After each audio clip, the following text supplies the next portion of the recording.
할렐루야. 오늘 이 수협에 나오신 우리 성도님들 주님의 이름으로 환영하고 축복합니다. 오늘 이 시간에도 주님께서 부으시는 은혜와 평강이 함께 하시기를 축복합니다. 우리가 지난주에는 우리 평신도주의를 맞으면서 김혜자 장로님께서 수협의 말씀을 나눠주셨는데요, 함께 하셨던 모든 성도님들에게도 은혜가 되었던 시간이었기를 바랍니다. 저에게도 참 은혜가 되고 여호와는 나의 목자시니라고 하는 것이 제 마음에 더욱더 깊이 새겨지는 시간이었던 것 같습니다. 앞으로도 우리 성도님들도 이렇게 함께 말씀을 나눌 수 있는 시간이 또 있었으면 좋겠기도 합니다. 우리가 지난 시간에 5장의 산상수훈 설교부터 9장까지가 마태복음의 두 번째 단락이라는 것을 말씀드렸죠. 그래서 이제 마태복음 10장의 말씀이기 때문에 오늘부터 마태복음의 세 번째 단락이 시작된다라고 보실 수 있겠습니다. 그리고 이 세 번째 단락의 시작은 바로 제자도의 이야기로 시작을 하시게 되죠. 예수님께서 12제자를 부르시고 그들을 여러 지역으로 보내시는 이야기가 나옵니다. 그러면서 그들에게 제자란 무엇인가 라는 설교를 그들에게 말씀해 주시게 됩니다. 그래서 이제 앞으로 몇 차례에 걸쳐서 예수님이 말씀하시는 제자도가 무엇인가, 제자가 무엇인가에 대해서 우리가 나눌 예정입니다.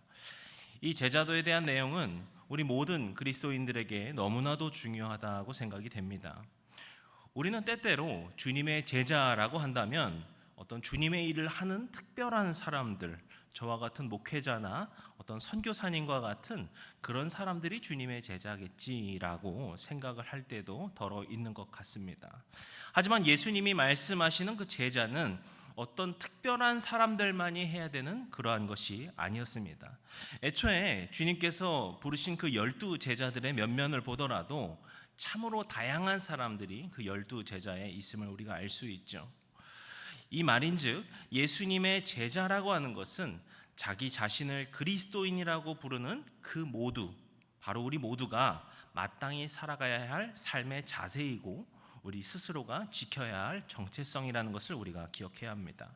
그래서 우리가 앞으로 이 제자에 대해서 이야기할 때 나 말고 다른 사람들이 저렇게 살면 좋겠다, 제자는 나의 인생이 아니다 라고 피하시지 말고 이것이 주님께서 나에게 주시는 말씀이구나, 내가 그 제자로 살아갈 때 주님이 기뻐하시고 또 주님께서 나에게 놀라운 회복과 채움의 은혜를 주시는구나, 이것을 우리가 알아가고 기억하고 누리시는 우리 모두가 되기를 소망합니다.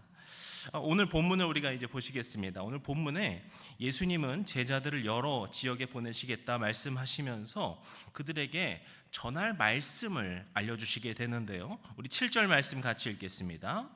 가면서 전파하여 말하되 천국이 가까이 왔다 하고. 아멘. 말씀이 무엇입니까?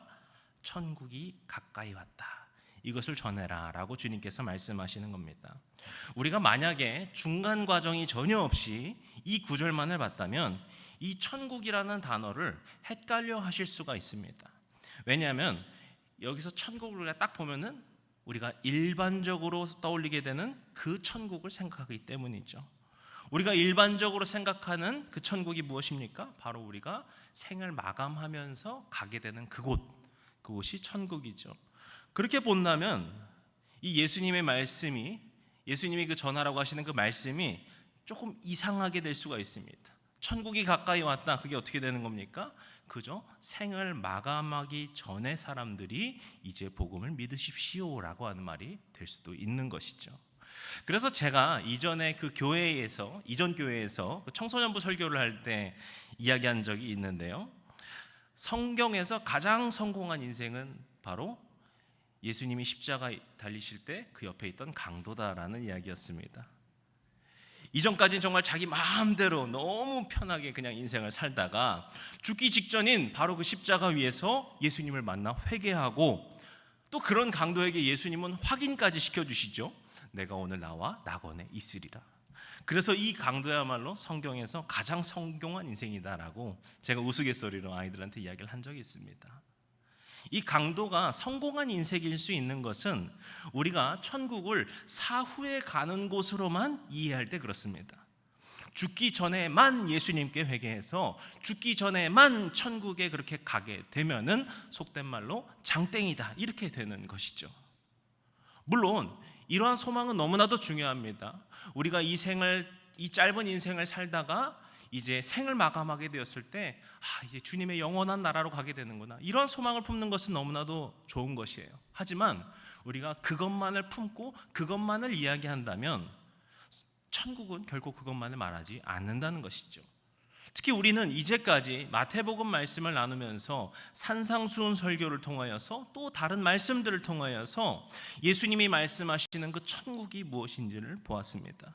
예수님이 말씀하신 천국은 어느 곳입니까? 바로 우리 가운데, 지금 이 가운데 임한 하나님의 나라였죠. 그래서 천국은 가야 하는 곳, 어떤 장소만을 말하는 것이 아니라 바로 우리가 이 천국을 살아가야 한다는 우리의 삶과 정체성과 우리의 실존의 문제다라는 것을 우리가 나눴습니다. 천국을 살아가는 사람은 주님께서 주시는 복으로 사는 사람이다 이야기했지만, 그 주님의 복이라는 것은 뭔가 우리가 일반적으로 생각했던 뭔가 세상적으로 풍요를 누리고 어떤 성취를 누리는 그런 것이 아니었죠. 오히려 심령은 가난해야 하고 애통해야 하고 의를 위하여서 박해를 당해야 되는 그런 사람이 복 있는 사람이다, 주님은 말씀하셨습니다. 왜 그렇습니까? 그런 가운데서도 주님이 주시는 세상에 줄 수 없는 평안과 기쁨을 누리기 때문에 그 삶이 그저 천국이다, 주님은 복 있는 사람이다 말씀하신 것이죠. 또한 사람에게 겉으로 보이는 그 겉모습을 중요하게 여기면서 외식하는 것, 그렇게 가식적으로 살아가는 가짜 인생을 사는 것이 아니라, 그렇게 겉모양으로 거룩한 척하는 것이 거룩한 삶이 아니라 정말 하나님 앞에 진실되게 거룩한 모습으로, 나의 모습이 정말 주님 앞에 진실되게 기쁨의 모습으로 살아가고자 하는 것, 그것이 바로 천국을 살아가는 사람입니다. 예수님께서 지금 제자들에게 명령하신 그들이 전파해야 할 천국이 가까이 왔다라고 하는 말은 이렇게 천국의 삶, 그 세상의 기준이 아닌 하늘의 기준을 두고 살아가는 그 삶을 인도하여야 한다라는 명령이 되는 것이죠. 오늘 우리가 제자도의 이 말씀을 시작하면서 바로 이것을 마음에 새기길 원합니다. 우리는 천국을 전하는 사람들입니다. 그것은 앞서 계속 말씀드린 것처럼 여러분이 생을 마감하시고 가셔야 될 그곳을 말하는 것만이 아니라 지금 이곳에서 누리는 천국에 대해서 우리는 이야기할 수 있어야 합니다. 그리고 그렇게 하기 위해서는 누구보다도 우리가 먼저 그 천국을 살아갈 수 있어야 하겠죠. 우리가 천국의 삶을 살아가고 그 천국의 기쁨을 충만하게 누릴 수 있어야 당신이 아무리 세상의 기쁜 것을 누릴지라도, 세상에 좋은 것을 줬을지라도 그보다 더 행복한 천국의 삶이 있습니다. 그렇게 우리가 그들을 초대할 수 있는 것입니다. 내 신앙생활이 행복하지 않고 억지로 하는 것 같고 예수님을 닮아가는 삶이 너무나도 불편하다면 우리가 그 복음의 삶을 어떻게 전할 수 있겠습니까? 너무너무 불편하지만 어떻게든 버텨보십시오. 그러면은 우리가 생을 마감할 때 천국에 갈 것입니다. 우리가 그렇게 말한다면 아까 말한 그 강도처럼, 그 강도가 성공한 인생이라고밖에 볼 수 없겠죠.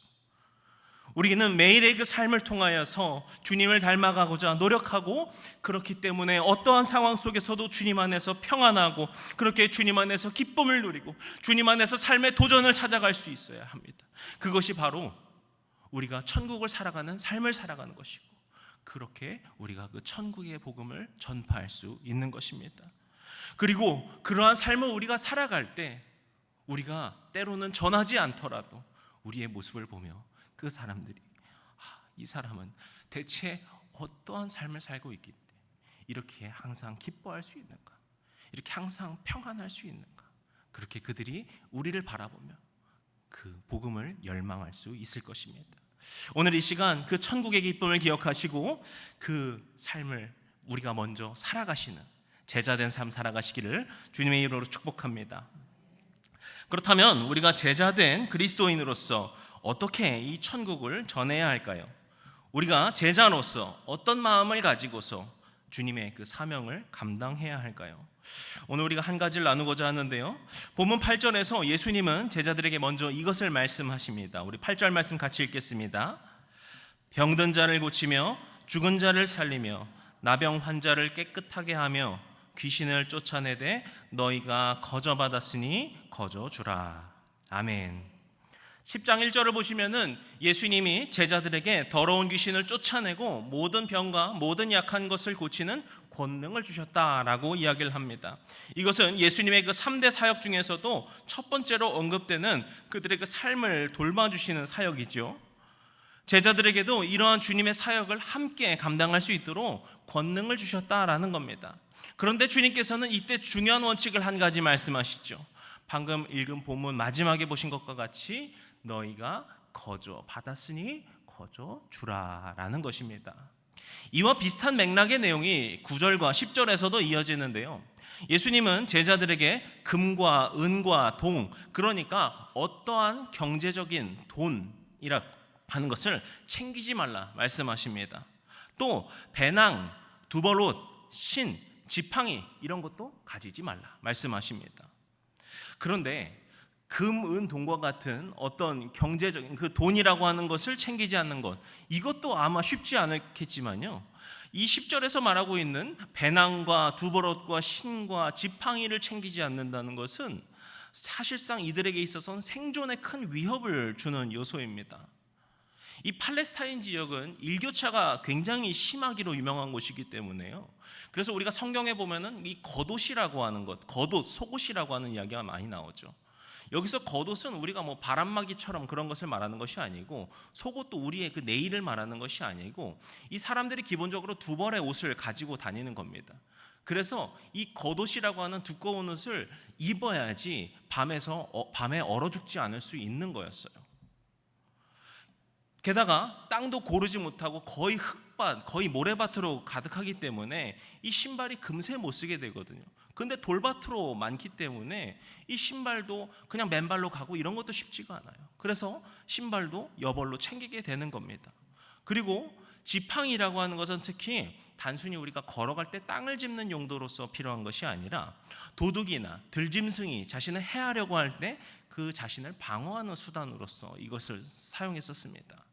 그렇기 때문에 이것들은 어딘가를 떠날 때 이 이스라엘 사람들에게 있어서는 너무나도 당연히 챙겨야 할 생활의 필수품이라는 것이죠. 그런데 예수님은 이러한 최소한의 물건도 챙기지 말라 명령하신 겁니다. 권능을 행할 때도 거저 주라고 말씀하시는데, 그러면서 아무것도 챙기지 말라고 하는, 그러면 어떻게 살라라고 하는 것일까요? 그래서 우리가 이 부분을 볼 때는 좀 제대로 이해하는 것이 중요합니다.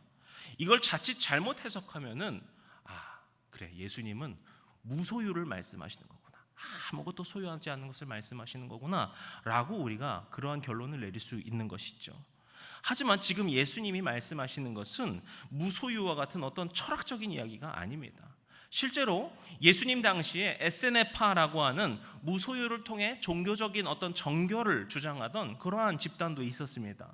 대표적으로 세례 요한이 이러한 이 에세네파 출신일 것이다 라고 보는 학자들이 많죠.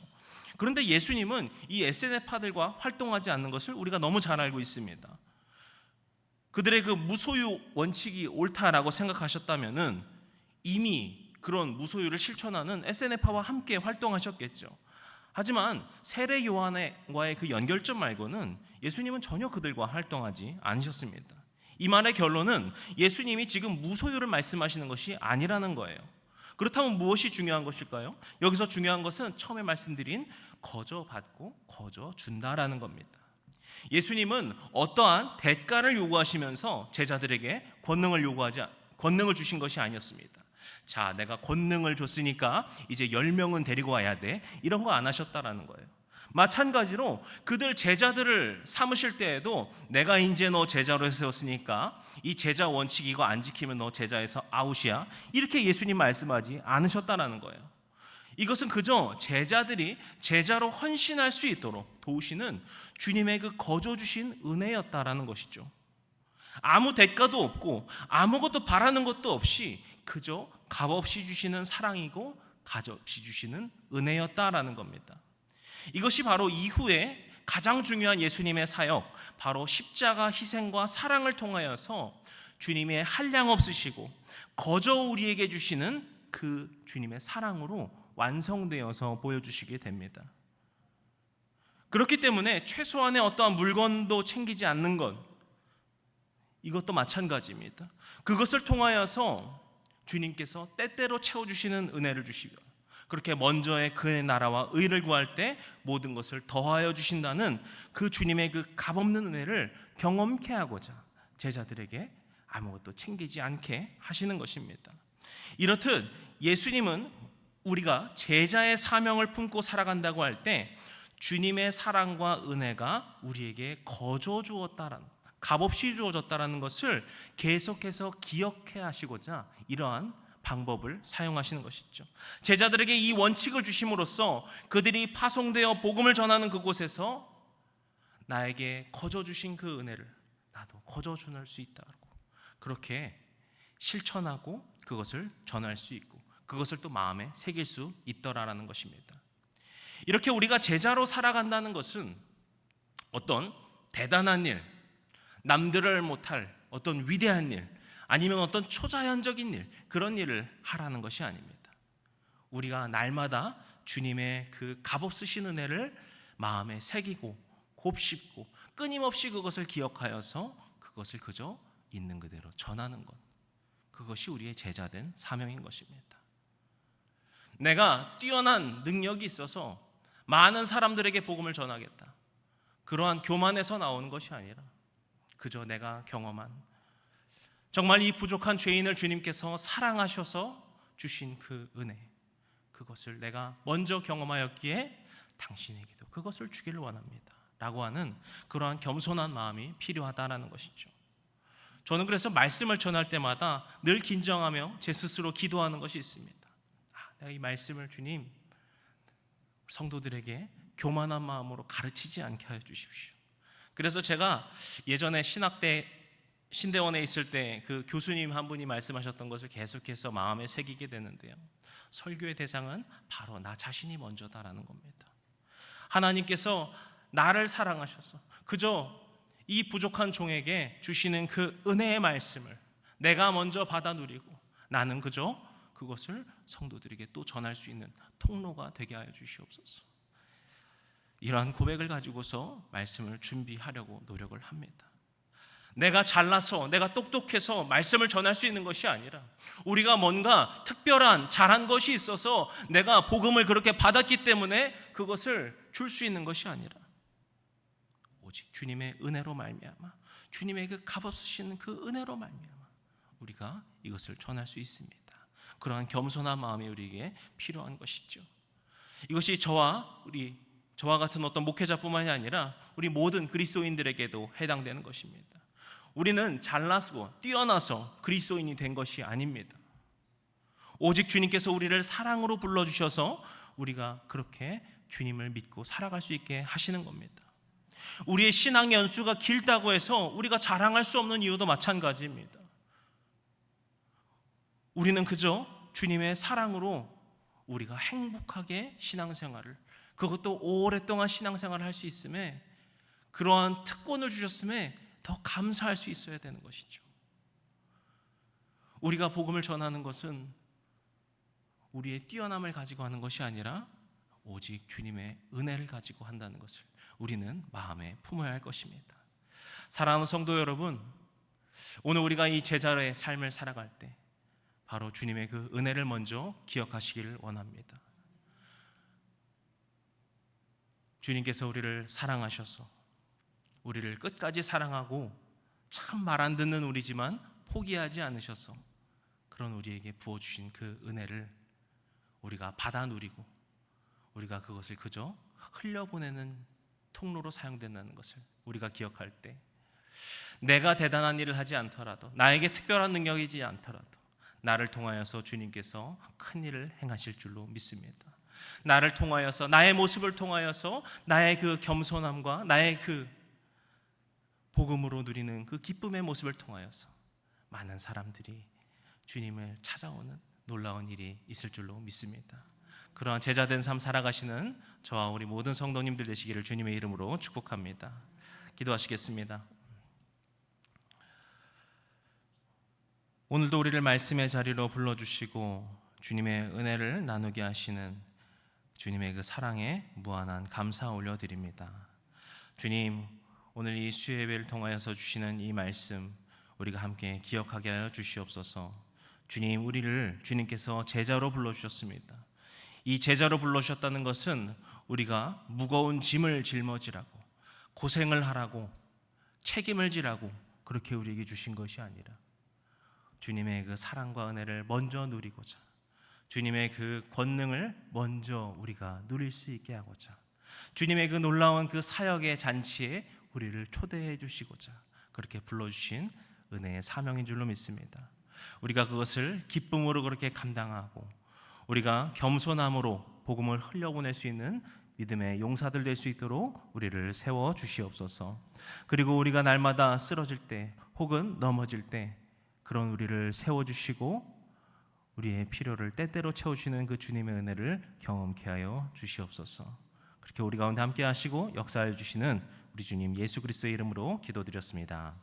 아멘.